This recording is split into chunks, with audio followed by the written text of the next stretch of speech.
by fans, for fans, the Hog Style. And now, here's your host, Sean Conti. All right, folks, the time has come. We've all suffered through the long offseason, and it's time for the season kickoff. We here at the Hog Style could not be more excited, and we're ready to tell you what you can expect coming in here week one against Philly at home. So, I'm super excited, guys. The whole crew's here. We got Mr. Steve. How are you, man? So excited to get to week one of the NFL season. Finally, it's been a long off season. Very, very excited to do actual real game previews that matter. Tell me, man. How do you feel, Alex? Well, I've forgotten how nervous football season actually makes me. You know, jitters, man. Yeah, you get those jitters, and we're 3-4 days out now. So, and I'm starting to get the shakes. You're going to be a wreck by the time Sunday Yeah, comes well, along. luckily I have a little drunk. brown liquid here to help me out with that. There we go, liquid courage. That's the Alex I know. Settles the nerves. That's what the doctors Jamal. tell me. That's the plan, man. That's the plan, yeah. Jamal, temperature check, man. How you feeling going into this week? I'm good, man. I would say I'm pretty confident, but things have changed on both sides, both teams. So it's something that we need to talk about, I guess, tonight. Yeah, absolutely. So I guess before we jump right into it, does anybody want to revise any of their season predictions right now? This is your last chance to do it. Go ahead. Well, Mark Bullock probably does. I have been teasing him on Twitter about his predictions, and every time he comes back and disavows what he predicted. So right. I'm sticking with mine, but Bullock I don't think is. By the way, real quick, before, not to bring the show down, but I don't want to go into it too much, but please, I'm still making a plea for hurricane funds. So if you want to make a donation, go to our site. We've got it on there. Yeah, we're gonna have to start updating that too now with Puerto Rico being hit and I Florida. will. I'm already planning. We'll keep that up. We're just gonna have a constant hurricane donation page. We'll have an Irma Save Florida section too. Yeah. So, in terms of my predictions, I might want to get this out the way right quick because I wasn't on when Go for it, man. We went for it. So yeah, I made a little article earlier. Season predictions. I said 10-6 will win a division. Also said that we can get 10 wins, but I think we fall in the range of 7 to 10 wins. So with that being said, okay. I officially think that we're gonna go 9-7 again this year. So that's what I'm thinking. You and me both, man. I predicted 9-7 too. Okay. Yeah. So I had 10. I knocked myself down one. All right. Well, you know what? I'm praying that you guys are right and I am not, because I am staying pat at 6, and I know that's a downer. But maybe I can justify my reasoning today in this preview of the Eagles game. So let's do it. Yeah. Let's get into it. We want to talk about our offense versus Philly defense first. What are the big headlines you guys are thinking heading into this matchup? Well, big headlines. I mean, this is the one preview of the first game. I can't read you a bunch of numbers because it doesn't really matter. Right. The reason it doesn't matter is the big headline. We lost the two big-time receivers. We have two new guys coming in, have no idea how they're going to play. We haven't seen Josh Doxson basically at all the entire preseason. Terrell Pryor had his issues. Kirk Cousins had his issues. I just don't know what to feel about this offense. The key to me is, do they perform up to a level that they did in 2016? If they do, we'll be fine. If they don't, we won't. Right. Yeah, I mean, I think it's safe to say that this offense, and I've said it a couple of times now, you're going to have to rely on the targets you can rely on early on, and that's Crowder, Reed, and Davis. I can't rely on Pryor or Doxson to get us 100 yards in this game, probably not the next game either. So or it would be foolish at least to expect that. So if I'm Jay or, whoever our new offensive coordinator is going to be every week, because I get a feeling that's going to change at some point. I don't know why. Man, it's not going to keep calling plays for 16 weeks. Exactly. I think that's part of it. Yeah.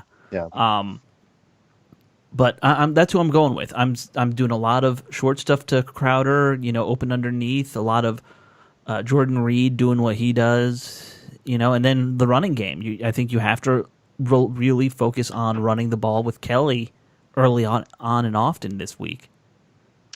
Yeah, so that was one of the things that did I jump on you there, Jamal? No, I was just gonna say that I think the front seven in Philly, even though they lost one player, they gained two, and Derek Barnett and Timmy Jernigan. So, the challenge when facing the challenge when facing the Eagles this year, especially week 1, is trying to, handle the pass protection, the pass rush is what I should say. Trying to handle the front 7 in the pass rush. Secondary is not, great. At the same time, they are improved with Ron Darby back there with Malcolm Jenkins. Sidney Jones, obviously he's not playing right now, but down the road he'll be playing sooner than later. So it's all about handling their front 7. If we can handle their front 7, opportunities await. But it's also on our offense in terms of receivers to get open, make plays, and we don't know. Just like Steve said, we don't know what it's going to be like, especially off of preseason impressions. I'd like to add a little bit of X's and O's to this. Malcolm Jenkins is a pretty decent safety. He's not the greatest in the world, but from an X's and O's standpoint, I'm really going to be interested to see how teams deal with Jordan Reed and other receivers now that Deshaun Jackson isn't there. Because what you see in defenses when Deshaun Jackson is there, you see safeties shade back towards Deshaun's side when he's streaking down the sidelines on a 9 route or an out and up type route. And we don't have a receiver that scares people anymore. Terrell Pryor may get to that point. He has the speed, but right now nobody's really afraid of the deep ball with the Redskins offense, which is really I'm afraid, gonna bring those safeties up more than they were in years past when Deshaun was here. And I don't know what that's going to do to Jordan Reed. Is that going to make him, put him in more traffic than he was before? I think that is a big question from an X's and O's standpoint, is how is this offense going to open itself up without Deshaun Jackson to spread out the secondary? Well, I think to answer that, like you said, Pryor does have speed. I think Josh Doctson has plenty of NFL-level speed. He's not Jackson. No one's going to say that. I think what you have to do if you're Gruden is at some point you have to test them out and say, all right, we're going to send Crowder deep this time. We're going to send Doctson deep this time. We're going to send Pryor deep this time, all from different spots on the field pretty regularly. Someone's got to be that deep threat so that they can't creep up. Even if you only throw to them once or twice and it's incomplete, having that threat there and having it be a plethora of different receivers is in ways more confusing for a defense than, oh, there's Deshaun Jackson. Well, yeah, Deshaun Jackson is just like that one uncoverable guy, and we just don't have that. I think you're right, but I think they can't just try it. They have to hit it a couple times. There has to be a real threat there. Ideally, you have to hit it at least half the time, but even if like the first 2 times you do it, you miss, it's going to be in the back of their head then, oh, we can't ignore it. Because if you ask me, I think a West Coast offense, a.k.a. Gruden's offense, does work better when the field is opened up a little bit. Because you can't. I don't think that this team is good enough. I don't think Kirk Cousins is a good enough quarterback to constantly dink and dunk his way down the field in 4-yard increments. Mm-hmm. On a series of passes to the flats and, out patterns and all this stuff. I don't think you can do that consistently and win. No offense is good enough to do that, except for maybe Tom Brady. Can do that. Yeah, Tom Brady can do it, but I don't think the Washington Redskins can do it. And I just don't, until Jay Gruden proves me wrong, I'm not sure Jay has run the ball 25 carries a game in him. No. He's got to show me that he's got to show us that he can do that. I agree with you there. Well, I think this is looking like a year where that's probably not going to happen again if I'm going to go out there on a limb. To give people some context, I guess, for Philly's D, I mean, this is a team that was, I think, slightly below average last year. Jamal pointed out. 7-9. Yeah. 7-9, yeah. And I think their defense was ranked, somewhere middle of the pack. I think Jamal was right that they made some nice additions, but this isn't a team, and I don't think this is really a secondary that strikes a bunch of fear into us. So if there's a time for, Pryor to get his sea legs and to try some things out, this is the week to do it. I mean, I'll put it this way. I had to look up who their corners were. Yeah, exactly. It's not, and I'm not selling anybody short, but, it's not one of the matchups you're like, oh, shit, what are we going to do? Mm-hmm. Oh, crap, I cursed. Sorry, YouTube, I cursed. Jamal, what do you think? Am I totally wrong on this or what? I mean, they do have to hit on these deep shots that they take, but at the same time, I think what's important is that it's calculated. I do agree with, so basically what I'm saying is I agree with both of you guys. I think that they do have to connect on these deep shots because the ones that they take for example, like you never know how many you can take in a game. You can probably take 10, like especially if you're, the Saints offense, you can take 10 a game. But when you're in a specific offense that's just thriving on the short to intermediate passes, when you take your deep shots, they have to be calculated. So I agree with both of you guys that you have to take them. You have to make that defense respect your passing game and your passing threat. But I think that if you're going to throw, for example, for the Redskins offense, if you're going to throw 5, take 5 strategically planned deep threats, then you have to hit at least 2. You have to. That's I think that's a fair number to say they'd have to. That's fair. Yeah. We can give you a little bit of statistical insight out there for those of you who are listening on the Philly defense. Sean is absolutely right. For the most part, they are mediocre at best. All their stats are sort of in the middle. There's one thing that the Philadelphia defense in 2016 did in an outstanding fashion. Does anybody know what it is? Because it actually matters to the Redskins. I'm going to guess third downs then, if you're saying it matters to the Redskins. I'm just going to say quarterback pressure. Or red zone, maybe? Red zone. Ding, red zone. Third in the NFL in red zone percentage. Last Washington's Achilles heel. Washington's Scoring. Achilles heel. We were one of the very worst teams in the NFL in red zone. We were 30th in the NFL in red zone, and that was a gift. We were last for most of the year and improved towards the end of the year. One of the truly horrible teams in the NFL in red zone. The Philadelphia defense is one of the truly great teams in the red zone. So it's, oil and water.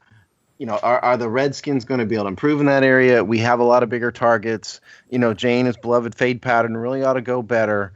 But also the simple fact of the matter is, in the red zone, this team has to run the ball more and more effectively in the red zone than they did last year. You cannot just line up on the 2-yard line and throw 3 straight passes in the end zone like we've done. You have to keep that defensive line. You have to keep the secondary honest by trying to run at least a couple times through the A gap from the 2 with Kelly or P. Ryan or somebody. You have to try it. Yeah. Otherwise, that's when your offense chokes up in the red zone, which is exactly what we saw last year. Yeah, I mean, I think we all know that was kind of a big issue. I think the coaches pretty well acknowledged how bad the red zone offense was last year. How could you not, right? Kirk and a lot of the players who are here from the last team. Now, in terms of, is it just running? That's a big part of it, but that's not the only thing. It's also, you got to come up with some better creative plays in the red zone, passing wise. Yeah, absolutely. The love of the fade, is going to flummox fans, I think, for at least 3 more seasons. And then we'll start to get over it. It's like swing gate. We still quite aren't over the swing gate after all this time, right? I'm not over the swing gate because that was one of the most embarrassing moments in football history. Exactly, but I think the fades are going to be like that for us from last season. But it takes creative play calling in the red zone because the field is so much shorter. It's harder to get players open. You would think Jay, as creative a guy as Jay is football wise, you'd think he'd be good at it, but frankly, he really hasn't been. Yeah.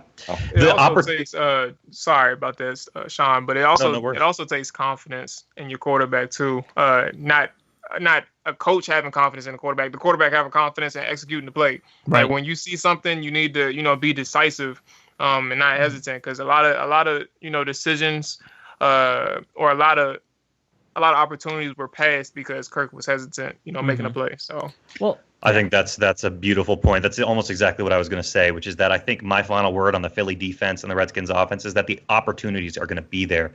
The question is, are we going to be able to execute on them? Is Kirk going to miss a wide open guy? Are we going to commit some stupid penalty? Is Jay going to go one-dimensional? That's the question, because the opportunities will be there to score on this team. We got to take them.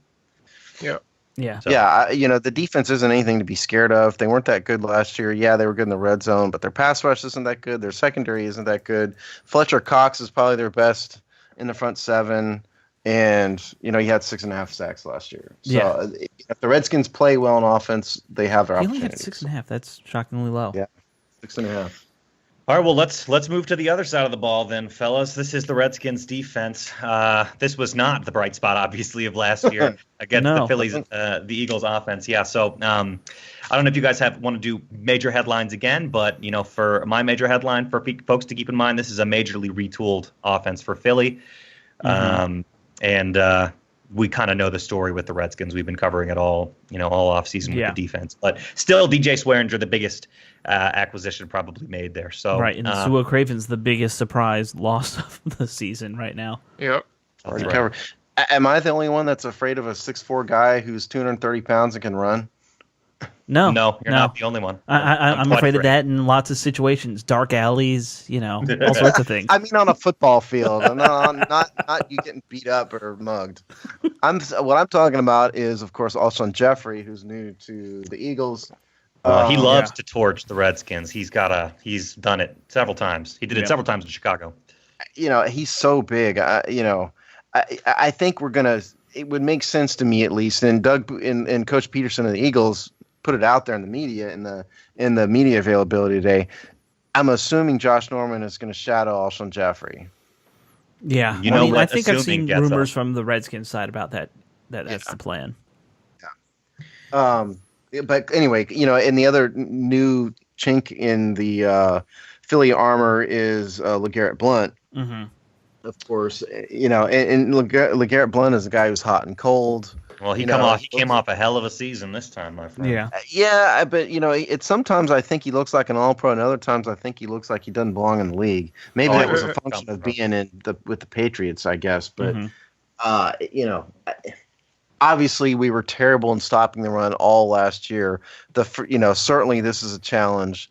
It's a challenge for our new retooled defensive line, which doesn't inspire confidence in me very much.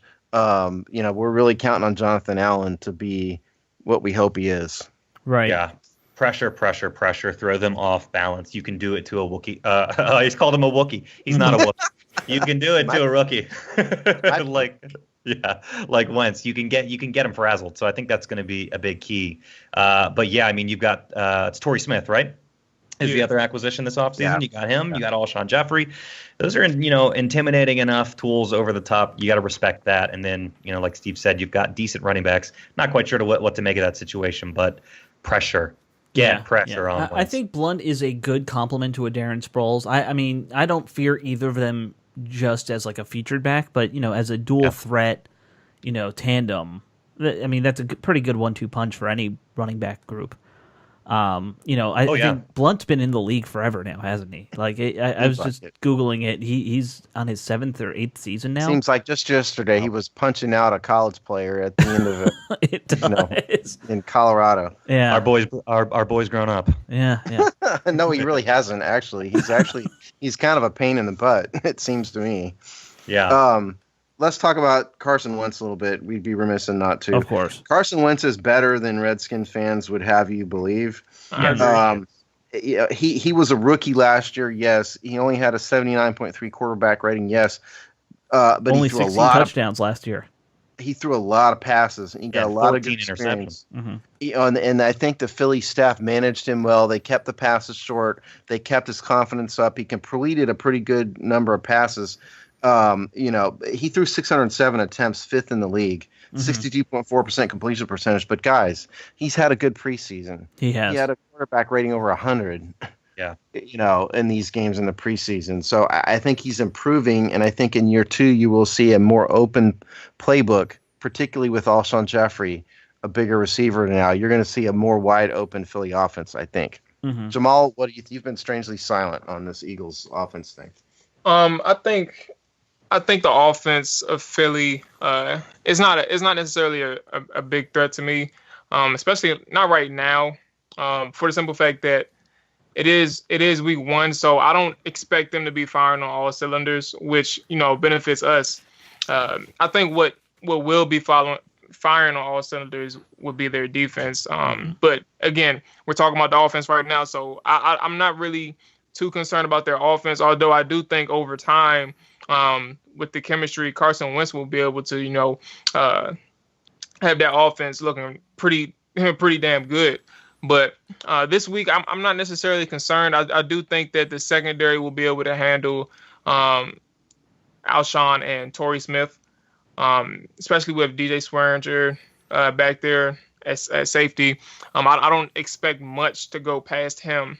Not necessarily off his speed, but just his intelligence, the way he's looking, and the way he's been looking at coverage. So I don't expect much to go past him. I'm still not sure about the pass rush. Even though, I mean, and this time they're fully healthy on the line. So it's not like we're facing a rookie where Ryan Kerr can go off and boost his stats for the season. No. So we're not facing a rookie right tackle. Mm-hmm. So I am a little bit concerned about our pass rush and getting to Carson Wentz. Carson Wentz is a confident quarterback if he has time. So it's just... That's worth bringing up. They've got some good guys along that line. Johnson and Peters, right? I mean, they have Lake Johnson's one of the best right tackles in football. Mm-hmm. Yeah, I mean, he's that's not a very just a guy. Point. He's not just a guy. We need Junior Gillette to put pressure on Carson Wentz. Carson Wentz is still young. He can get rattled. I think you got to get pressure from all angles on a guy like Wentz. He's athletic, but he's not that athletic. He's not going to be Aaron Rodgers that's going to burn you, on naked bootlegs and scrambling all over the place. Right. And so I think if you can get, at a minimum, get pressure on the edges from him. I don't think we're going to get a ton of pressure up the middle unless Allen just explodes. Right. Figuratively, not literally. But if we can use Junior Gillette and Ryan Kerrigan to the maximum efficiency and start hitting Carson Wentz, it'll only go better for him. Like Jamal, I'm not that scared of the Eagles' offense. Mm-hmm. I just think that I think Redskins fans should not underestimate the idea that Carson Wentz will be better than he was last year. Yeah, I don't think Absolutely. I don't think he is going to be worse. Obviously, I mean he was kind of looking like Mark Sanchez last year, but here's my thing. I think. As long as the Redskins realize that you can't kind of play them like you did last year, I feel like it was very straightforward how to beat the Eagles' offense last season. You kind of cover everything short, and Wentz wasn't that great deep. But now that he's got better receivers, I don't think that playbook's going to work quite like it did last season. So, I think that's what they just got to watch out for. Make sure you're looking at 2017 Wentz, not 2016 Wentz, when you're studying game film. Yeah. No, that's a beautiful point. It really seems like a night and day difference, at least as far as the preseason shows. Yeah, and the thing about week one games, it's always dangerous. The only good thing that for both ends, honestly, for Philly, for Philadelphia, and for the Redskins, is that it's a common opponent. Like they're familiar with each other. Mm-hmm. But either coming into week one games is just so dangerous because you don't really know what to expect. For example, we all knew Chip Kelly, his offense was amazing at Oregon. Right. But when he displayed his offense in 2013, nobody seen that shit coming. Like the efficiency and the pace, nobody seen that shit coming at all. Mm-hmm. Nobody seen that coming at all. I'm sorry, YouTube. Yeah. Sean. There goes our money. Way to go, Jamal. You guys just can't get your act together. You and Jamal and Sean. And I haven't done it once, better. I don't think. See, I'm always the reason why I was quiet. You feel me? But all right, so now I'll be better now. But it was just nobody's seen it coming. So my point is it's just very dangerous the week one games because you always have your expectations about this should be an easy game or man I'm nervous. I don't know what to expect. Typically those feelings are right. You don't know what to expect, but at the same time, if you're overly confident or just, it's usually not going to go the way you expect unless you're the Patriots. That's why I don't understand shit talking. Like, sorry. Come on, man. That means Steve's next. Yeah, we're gonna end up owing money by the end of this episode. Yeah, that's why I don't understand what the Eagles player did in the Players Tribune a few weeks ago. Why would you start talking smack before week one? Well, no one knows. Particularly, as Mark Bullock pointed out, when you're the right tackle. Right. I mean, particularly when you're the right tackle that's going to be facing off with Ryan Kerrigan, who, happens to be a Pro Bowler. I think we'd be remiss in not addressing this. The Redskins, shall we say, had a negative overall experience in week one in the past 3 years. Yes, no. now I did some math while I was sitting here listening to you guys jabber, and we have actually been outscored 72-32 since 2014 in Week 1 games. Yeah. So I don't know. Something. Is that a lot? 72-32. That's not good. Doesn't seem like a good ratio to me. Doesn't seem like a winning score. No, it's not a winning score. And like I said in one of our prior shows, I think you blame Jay Gruden. He's the coach. The team hasn't looked ready. The team didn't look ready over the preseason at all, as we know. They looked horrible for the most part in the preseason. Yeah. That's why I'm more nervous about that than I am actually about the Eagles. You just hit on one of my keys to the game, Steve. I am right there with you, my friend. So I have your keys to the game sitting in front of me because we have our written preview done. We do. That's actually an excellent plug there. Yeah, check it out on thehogside.com. The written previews are back if you want to absorb all of this in written form. But keys to the game, do we want to do that? Do you guys want to give any other major thoughts about it? Let's do that. Okay, let's do keys to the game. So, I don't know. I blabbed my mouth and said Steve stole mine. So if you guys want me to go first, I certainly can. Go ahead, dude. Well, let me just piggyback off of Steve's point there and say that I think momentum's going to be a big part of it. Everything Steve just said is obviously true. I think it goes for the whole season. Jay kind of starts slow, and I think we kind of ended slow last season too. It also goes for the course of a game. We tend to start slow. It's just a problem. We kind of dig ourselves into holes. So I think keeping the momentum and coming out, getting the offense moving first, get a couple first downs. It'd be nice to come away with points, but even if you don't, get it moving. I think that's going to make the difference. I think momentum is going to be huge. So that'll be my first one. Okay. All right. I'll give my key to the game, and mine is a simple one. I'm going a little old school with it. I think the key to this game for the Redskins really is time of possession and controlling the ball and the clock. And that does mean running the ball. It means if you're going to pass, make sure it's high percentage passes that are going to be completions. Again, you keep that clock moving. Absolutely. You're not going to come away from this game, I don't think, with a lot of points. And we'll get into what my score prediction is in the end. But I think this is going to be that kind of messy, low-scoring game that we've seen so much from the team. So if you're going to not be a high-scoring team week 1, you got to make sure the other team doesn't have a lot of chances. Yeah. Awesome. I agree with that. So, I mean, I feel like the main key to the game is it's going to be relying on our defense. I think the biggest thing is to force a couple turnovers to help the offense out, get them in better field position.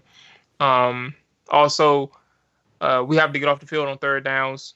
The Eagles were not exempt when it came to them, like a team converting on third and longs against us. Like it was every team. And the last game that we played, they were converting.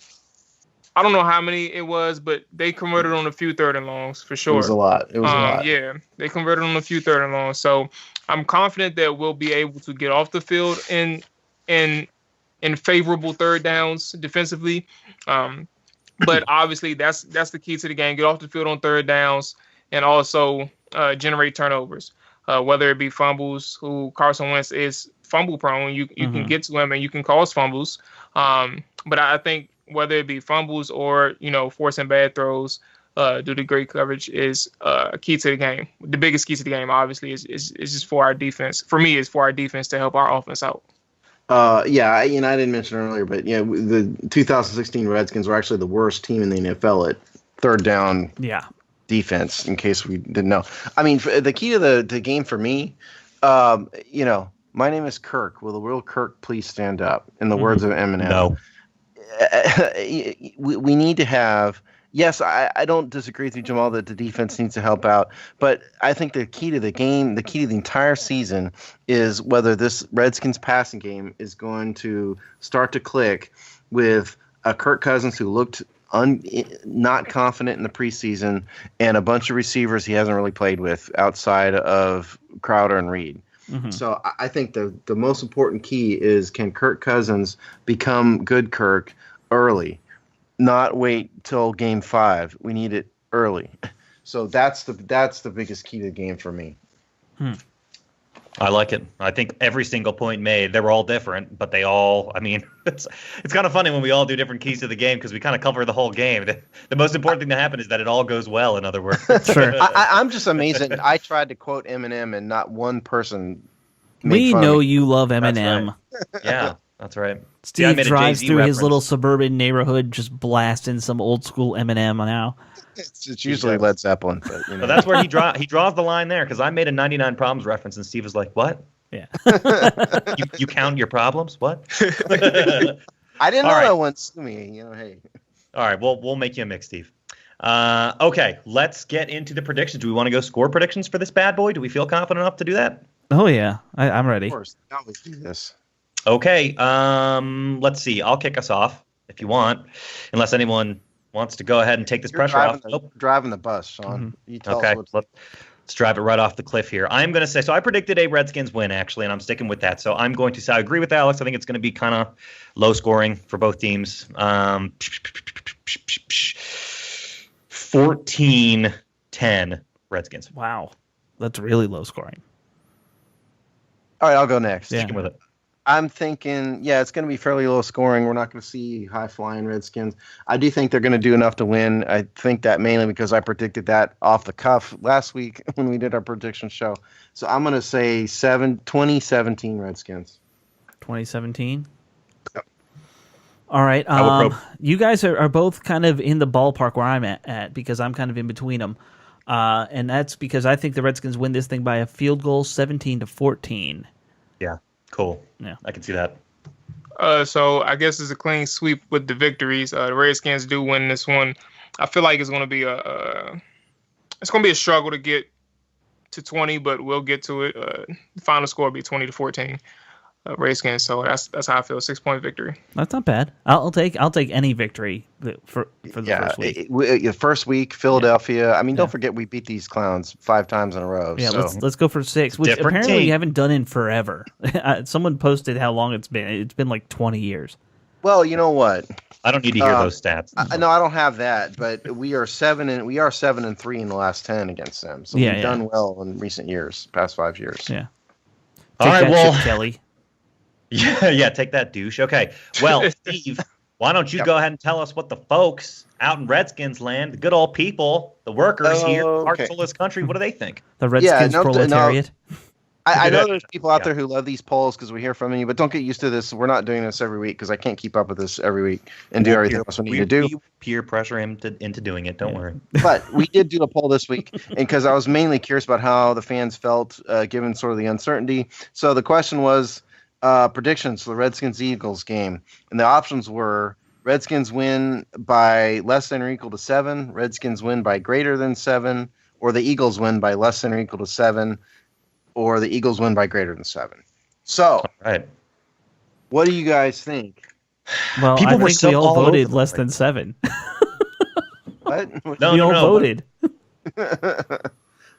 No, We- but how do What you did we think think I the think the people said? fans? Oh, how do we we've think already Yeah. given our- people say? I am going to say, because here's the thing, Steve. Correct me if I'm wrong, but I feel like people were all over the place with being optimistic and then being pessimistic this offseason. I feel like it was a roller coaster. I'll say this much before you give your predictions. There was something of a dichotomy between the vote and the comments. Aha. Okay. Then I'm going to say the comments were negative. I'm going to say the vote was positive. I'm going to say people said the Redskins won by less than or equal to 7. All right. Jamal, what do you think? Let's go to Jamal first. Same thing. And by the way, for the record, for everybody that's listening, I've decided since these guys have speculations about me cheating, I decided to stop voting. Okay. All in all, so I won't. He created a fake darn account. He's lying. He's got an alternate account. Man, I wish I had that much time. Some people have more time. But, than that. Yeah, so I'm gonna go exactly with what Sean said.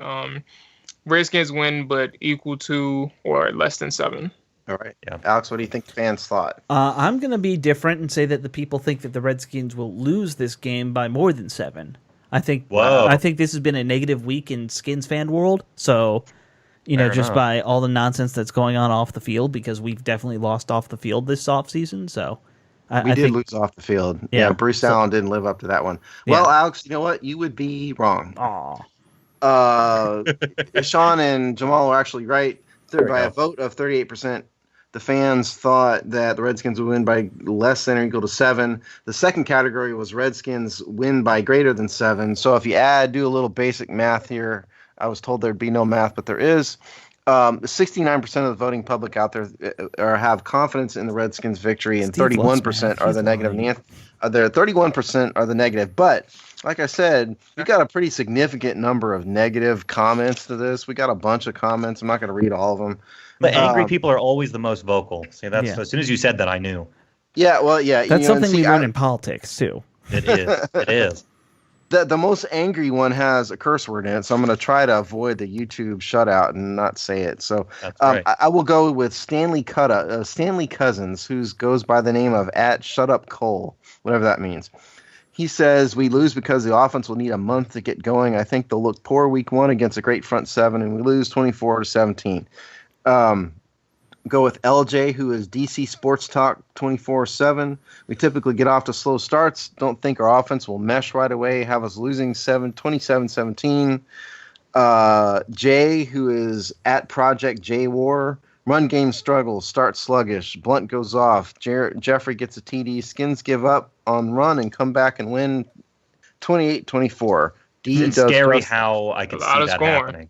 Yeah. Yeah, that was what I thought. I thought, I wanted to give his perspective because he was one of the few who thought the Redskins were going to score a lot of points in this game. All right, read the one So it with goes- profanity. Just say beep when you No, get to the profanity. I don't like to cuss, so You can know, say just- beep.